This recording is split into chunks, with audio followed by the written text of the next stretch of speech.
你要，我都开了进来过呢。这么高。可以的，老那你bỏ它去吧。我đi làm đi. 你哥，我家我在干嘛？打鼓呢。我在拉鸟个的，我来你打。我在这边老少。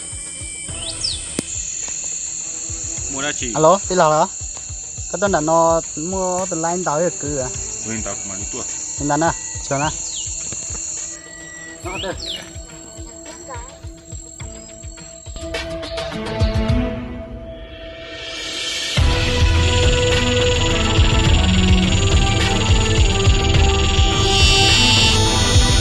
Mày cứ, mà chị. Mua từ lại tàu. Nhau từ, nó cho bên một cái rồi.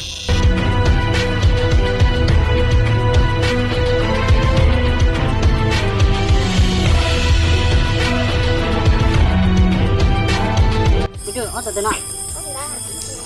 Đó, đó từ nào rồi? Rồi ní trên mùa này cũng được, rồi ní máy chụp cái gì? Nếu như mua phải tiền tao chụp đi để cho nó nè chụp cho nè nữa. Rồi, mình tao lấy chưa đâu? Tôi còn nè rồi tao. Mua phải tiền tao được cái để cho nó chạy vào nè rồi.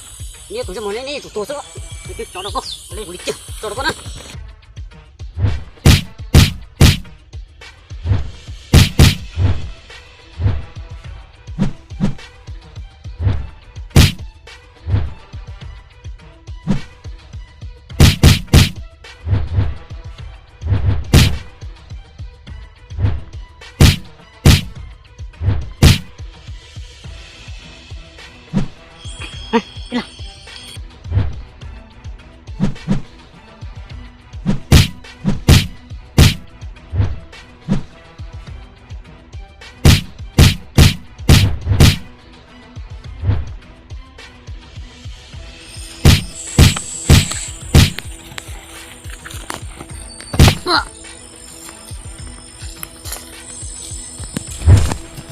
Là có phải chặt, coba cari.